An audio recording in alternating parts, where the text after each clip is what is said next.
ইতিহাসের পাতায় আরেকবার প্রত্যেকে স্বাগত জানাই। গতকাল যেমনটা মুখ্যমন্ত্রী ঘোষণা করেছেন যে আলটিমেটলি নোটিফিকেশনটা কিন্তু আসতে চলেছে। এইবার সেইখানে যে সমস্ত প্রশ্নের উত্তর পাওয়া গিয়েছে তার বাইরেও অনেক প্রশ্ন থেকে যাচ্ছে, যেগুলো আপনাদের কাছ থেকে আমার কাছে এসছে, সেগুলোকে আমি একটু সংক্ষেপে ব্যাখ্যা করার চেষ্টা করছি। দেখুন, যে উত্তরগুলো সরাসরি পাওয়া গিয়েছে সেগুলো আমি আগের ভিডিওগুলোতে আলোচনা করে দিয়েছি, সেগুলো দেখতে পারেন। যেগুলো পাওয়া যায়নি কি হতে পারে সেই সমস্ত বিষয় নিয়েই কিন্তু আজকে আলোচনা করব।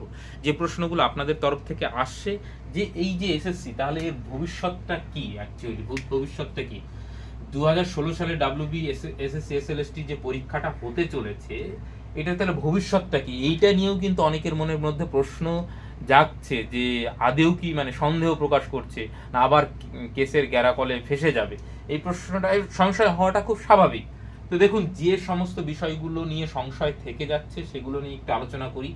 এক হচ্ছে নতুন এবং পুরনো একসঙ্গে পরীক্ষা হবে না আলাদা আলাদা পরীক্ষা হবে, এই প্রশ্নটা কিন্তু প্রচুর আসছে। কারণ দেখবেন মাননীয় মুখ্যমন্ত্রী মানে দুটো কিন্তু আলাদা, মানে এই যে 24,203 এবং পরবর্তীতে এক্সট্রা যে ভ্যাকান্সিগুলো মানে অ্যাড করেছে, তো এগুলো আলাদা করে উল্লেখ করেছে। তাহলে এইখানে এই পুরনো এবং নতুনদের কি একসঙ্গে নিয়ে পরীক্ষা হবে, নাকি দুটো আলাদা আলাদা নোটিফিকেশন এসে দুটো আলাদা আলাদা পরীক্ষা হবে, এইটা কিন্তু ক্লিয়ার করেননি। দেখুন, আমার মনে হয় না যে আলাদা আলাদা পরীক্ষা হবে, সেটা হয়তো সময় হবে না, সেটা সম্ভব হবে না।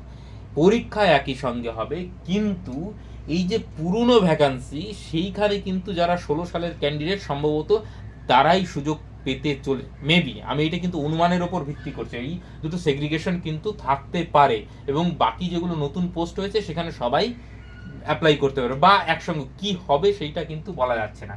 কিন্তু এই সংশয়ের জায়গা থেকেই কিন্তু কেস হওয়ার একটা সম্ভাবনা থেকে যাচ্ছে। ধরুন, পুরনোতে যদি সকলকে আবেদন করতে দেয় বা ওপেন টু অল করে দেয়, তাহলে যারা 16 সালের ক্যান্ডিডেট তারা নিশ্চয়ই যাবে কোর্টে।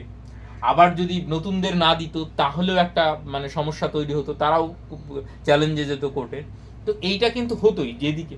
তো এই এখন নোটিফিকেশনটাই কি বলা আছে, যতক্ষণ না সেইটা প্রকাশ্যে আসছে ততক্ষণ কিন্তু মানে নিশ্চিতভাবে বলা যাচ্ছে না যে এইটা কি হচ্ছে, বোঝা গেল। তবে হ্যাঁ, পুরনোরা তো পরীক্ষা দেবেনি, নতুনরাও বসতে পারছেন এইটুকু নিশ্চিত। পুরনোতে যদি নাও ঢুকতে দেয়, নতুন যে সিট ক্রিয়েট করা হয়েছে সেখানে তো ডেফিনেটলি তারা বসতে পারবেন, এইটুকু মোটামুটি ক্লিয়ার হলো। এবার দেখা যাক কি হয়, সেটা নোটিফিকেশন না আসলে কিন্তু কেউ বলতে পারবে না। এইবার আসা যাক যে যোগ্যতা মান, এই প্রশ্নটা আমার কাছে প্রচুর এসছে, এলিজিবিলিটি ক্রাইটেরিয়া কি রাখা হয়েছে, বা বিশেষ করে এই অ্যাপিয়ারিং বিএড, যারা এখন বিএড করছো বা সেশন শেষের দিকে, তারা কি অ্যাপিয়ার করতে পারবে কি পারবে না। দেখো, সাধারণত যে নিয়মটা হয় এতদিন অবধি চলে এসছে, সেইটা হচ্ছে আপনার যে আবেদনপত্র শুরু হবে এবং শেষ হবে, তো সেই দিন মানে যেই দিন শেষ হবে তার আগে অবধি কিন্তু আপনার যা যোগ্যতা মান সেইটা কিন্তু মানে পূরণ করতে হবে, এইখানে যেটা চাওয়া হয়েছে। অর্থাৎ আপনাকে বিএড কমপ্লিট থাকতে হবে। আমার মনে হয় না অ্যাপিয়ার হিসাবে আপনি এইখানে পরীক্ষা দিতে পারবেন। হ্যাঁ, আপনার যদি রেজাল্ট এক্ষুনি বেরিয়ে যায়, যতদিন অ্যাপ্লিকেশন চলবে তার মধ্যে বেরিয়ে যায়, আপনি নিশ্চয়ই অ্যাপ্লাই করতে পারবেন। আর যদি না বেরোয় ফাইনাল রেজাল্ট, তাহলে কিন্তু আপনি অ্যাপ্লাই করতে পারবেন না। আবার যদি বলেন যে শুধু রেজাল্ট বেরোলেই হবে, হ্যাঁ, রেজাল্ট বেরোলেই, ফাইনাল রেজাল্ট বেরোলেই কিন্তু আপনি অ্যাপ্লাই করতে পারবেন। এইবার কবে আপনি সার্টিফিকেট পাবেন না পাবেন সেইটার উপর কিন্তু ডিপেন্ড করছে না, এইটা বোঝা গেল। অতএব আপনার যদি ফাইনাল রেজাল্ট হয় তবেই আপনি অ্যাপ্লাই করতে পারেন। হ্যাঁ, এইবার নোটিফিকেশন দিলে এই বিষয়টা আরো নিশ্চিতভাবে বলা যাবে, এইটা কিন্তু পরিষ্কার নয়। কিন্তু আগের অভিজ্ঞতা থেকে বলতে পারি এইটাই হবে, অ্যাপিয়ারিংরা কিন্তু মানে অ্যাপিয়ারিং হিসেবে বসতে পারবে না, কমপ্লিট লাগবে। এইখানে হচ্ছে যে টিচিং এক্সপিরিয়েন্স দেওয়ার কথা হচ্ছে, এখানেও কিন্তু একটা কেস হওয়ার সম্ভাবনা থেকে যাচ্ছে। কারণ এই টিচিং এক্সপিরিয়েন্সকে কাদের দেবে, কত মার্কেট দেবে, সেইটা কি মানে আবার কোনো রকম দুর্নীতির কে প্রশ্রয় দেবে কিনা, এইটা কিন্তু বিচার্য বিষয় হয়ে দাঁড়াবে। এবং এই এক্সপিরিয়েন্সটা যদি 16 সালের ক্যান্ডিডেট, দেখুন, প্রথম কথা একদম পরিষ্কার করে বলে নিই যে এক্সপিরিয়েন্সে মার্ক দেওয়ার অধিকার রয়েছে এসএসসির বা রাজ্য সরকারের, সেইটা নিয়ে কোনো রকম কোনো সন্দেহ নেই, দিতেই পারে। কিন্তু এইখানে যারা 16 সালের ক্যান্ডিডেট, তাদের তো পুরো প্রক্রিয়াটাই বাতিল হয়েছে, সেইটা এক্সপিরিয়েন্স হিসাবে ধরা যাবে কি যাবে না সেইটা চ্যালেঞ্জ হতে পারে। ধরুন ধরুন অন্য কেউ আগে চাকরি পেয়েছে, সে তাকে যদি টিচিং এক্সপিরিয়েন্স দেওয়া হয় তো সেটা হতে পারে, কিন্তু 16 সালের ক্ষেত্রে এটা তো তাহলে পুরো অন্যদের ক্ষেত্রেও তাহলে মানে যারা 16 সালে চাকরি পায়নি তাদের ক্ষেত্রে জাস্টিস হলো না। তো সেক্ষেত্রে এইটা কিন্তু চ্যালেঞ্জ হবে, এটা কোর্টে যাবে। 16 সালে যারা বসেছিল, যারা চাকরি পায়নি, তারা কিন্তু এক্সপিরিয়েন্স, কারণ এক্সপিরিয়েন্সে যদি 10 মার্ক দিয়ে দেয় তাহলে বুঝতে পারছেন যে কতটা এগিয়ে গেল ব্যাপারটা। তো এইটা কিন্তু সন্দেহের। এবার এটা ইচ্ছাকৃত করছে না কি করছে, কেস হওয়ার জন্যই করছে না কি, যতক্ষণ না নোটিফিকেশন আসে কত মার্ক দেবে, কিভাবে 1 বছরের জন্য কত করে বরাদ্দ থাকবে, নাকি মানে মার্ক ডিভিশনটা কিভাবে করবে, এইটা কিন্তু পরিষ্কার নয়। যতক্ষণ নোটিফিকেশন না আসছে ততক্ষণ কিন্তু বলা যাবে না। কিন্তু এইটা যেহেতু বলেছে নিশ্চয়ই কিছু থাকবে তাহলে।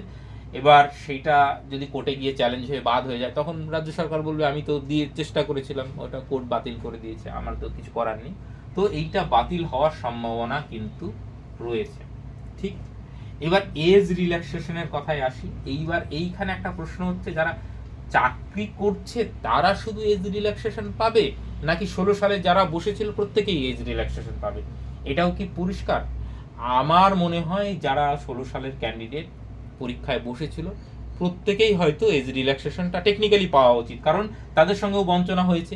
এইবার নোটিফিকেশনে কি বলা হচ্ছে সেইটা যতক্ষণ মানে নোটিফিকেশন আকারে বেরিয়ে না আসছে ততক্ষণ কিন্তু বলতে পারবো না। কিন্তু আমি যতদূর যা মানে অনুমান করতে পারছি, 16 সালের ক্যান্ডিডেট প্রত্যেকে কিন্তু বসতে পারবেন এবং তারা এজ রিল্যাক্সেশন পাবেন। ধরুন জেনারেল কত 40 বছর, এখন ধরুন সেটা পার হয়ে গেছে, কারো 50-এর দোরগোড়ায় পৌঁছে গেছে।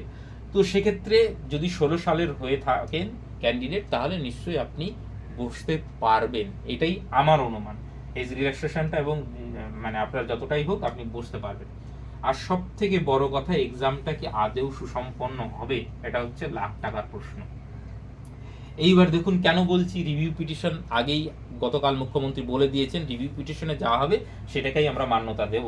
এবার রিভিউ পিটিশনে যদি এদের চাকরি, যোগ্যদের চাকরি বহাল রাখা হয়, দেখুন অযোগ্যদের চাকরি আর বহাল থাকছে, যোগ্যদের চাকরি যদি বহাল রাখা হয় তাহলে কিন্তু এই নোটিফিকেশনের ওপর প্রভাব পড়বে। এবার রিভিউ পিটিশনে কি হবে সুপ্রিম কোর্টে সেটা আমিও জানি না, আপনিও জানেন না, মুখ্যমন্ত্রীও জানেন না, সেটা নিজেই পরিষ্কার করে দিয়েছেন। তো কিন্তু গতকালকের যে প্রেস কনফারেন্স এবং কথাবার্তার যে ল্যাঙ্গুয়েজ, বডি ল্যাঙ্গুয়েজ দেখে তো অনেক কিছু বোঝা যায়। তো তাতে বোঝা গেল যে উনি যতদূর পরিকল্পনা করে রেখেছেন যে যারা পাবে না তাদের জন্য অন্য দপ্তরে ব্যবস্থা করবে, তারা উনি জানেন যে এই রিভিউ পিটিশনটা কিন্তু কাজে আসবে না। হ্যাঁ, কাজে আসতো যদি সত্যি সত্যি সেগ্রিগেশন করা সম্ভব হতো। এটা করেনি কেন সেটা আপনারাও জানেন।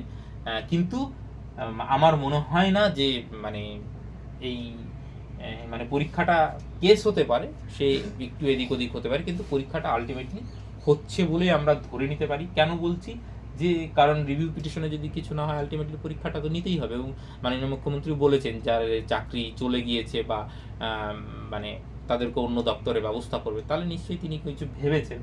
তো সেই চিন্তাভাবনা থেকেই হয়তো করে যা এর পরবর্তীতে যা আপডেট আসবে নিশ্চয়ই আমি গ্রুপে জানিয়ে দেবো। আমাদের সঙ্গে যুক্ত হতে চাইলে কমেন্ট সেকশনে লিঙ্ক দেওয়া থাকলো, সেইখানে গিয়ে যুক্ত হতে পারেন। আশা করি মানে প্রশ্নগুলোর ব্যাখ্যাটা আমি দিতে পারলাম, এবং অফিসিয়াল নোটিফিকেশন আর 2 দিন অপেক্ষা করুন, আপনাদের সামনে সমস্ত কিছুটা পরিষ্কার হয়ে যাবে। তারপরে কোন কোন বিষয়ে কেস হচ্ছে, কোন কোন বিষয়ে আইনি জটিলতা তৈরি হচ্ছে আপনাদের সামনে চলে আসবে।